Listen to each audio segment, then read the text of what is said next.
Black Myth Wukong is set to release in a couple of days from now, so I wanted to go on a journey. I wanted to go through time and play various games that's based on the famous story Journey to the West that Black Myth Wukong is also based off of. I'm going to go through a ton of games from the previous era of gaming to see which ones I like, which ones I don't, and I am very excited to try a version of Wukong that is on the PlayStation 4 that was released, I believe, in 2021. So with that being said, let's just jump right into it and go back in time and discover games based on Journey to the West.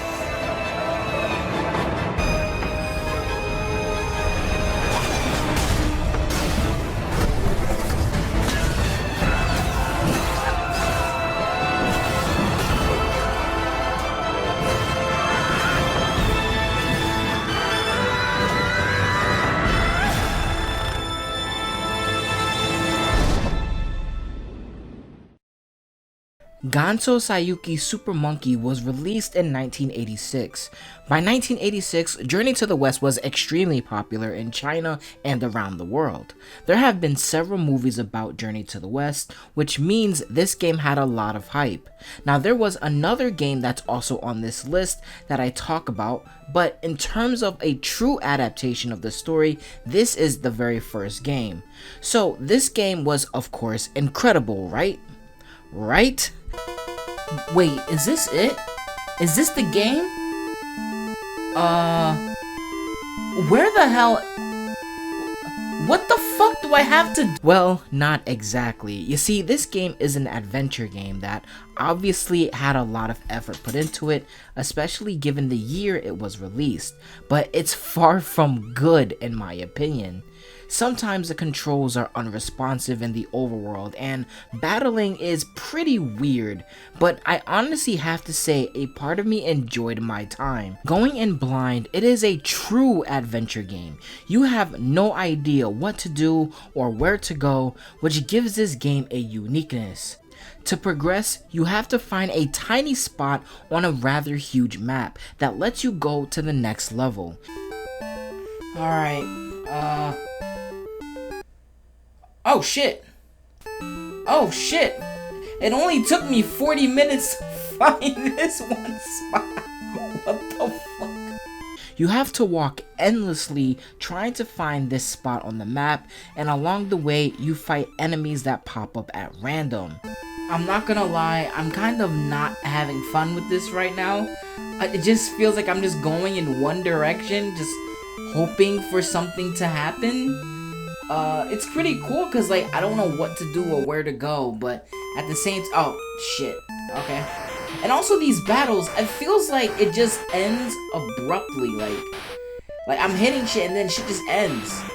So hopefully I can get this fucking white fit. I think you're supposed to kill the dragon, that's running across the screen. I can't even fucking hit this thing. It's too fucking fast. I can't hit. What the fuck?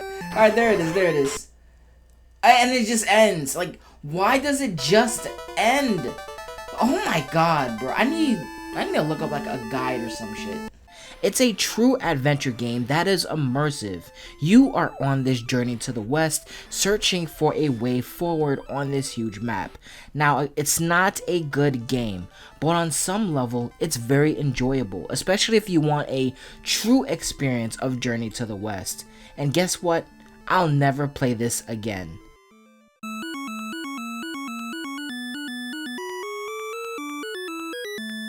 Sunson was released in 1984 by a little developer nobody has heard of even today, Capcom. Capcom has never released any huge titles and is still considered a small-time developer, and I am absolutely joking. Capcom is a leader in the video game industry today, having some of the most successful IPs on the planet, but decades ago, it was a very different company. Alright, I'm just gonna come out and say it. This is probably one of the most common style of gaming back then. Oh shit, I should really pay attention. Sunson was a very cool game, but it was a basic side-scroller. You play as Wukong on his way to find the mighty Buddha.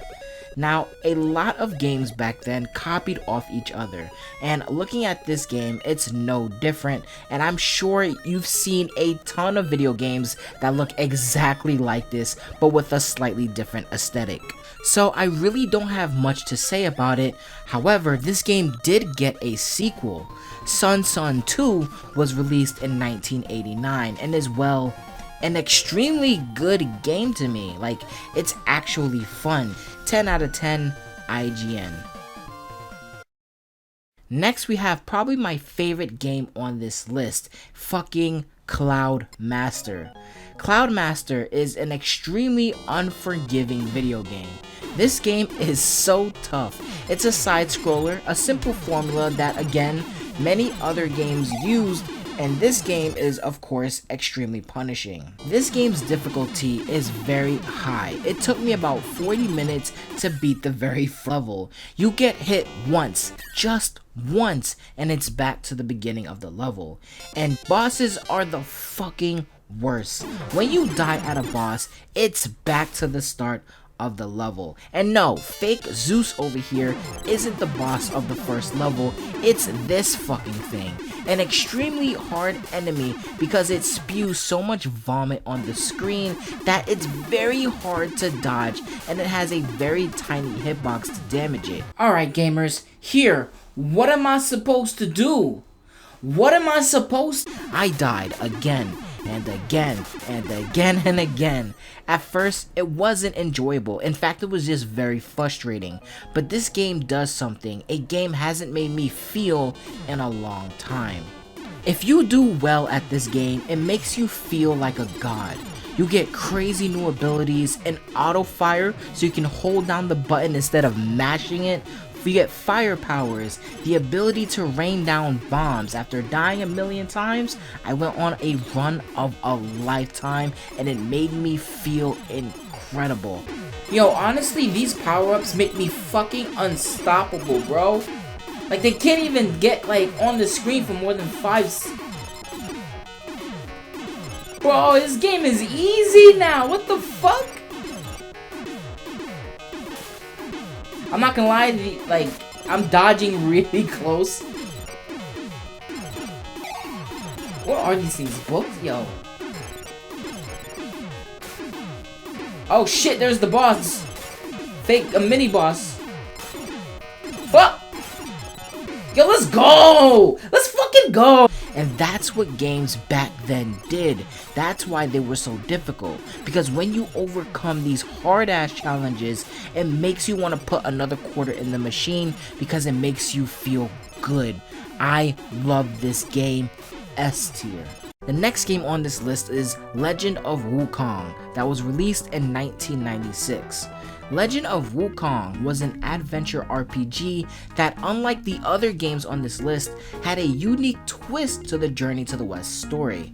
I'm not saying it's good, but it's definitely something that is different. It begins in modern times, and you play as this kid who has absolutely no sense, and he's with his scientist friend who creates a time machine, sending him back in time to ancient China.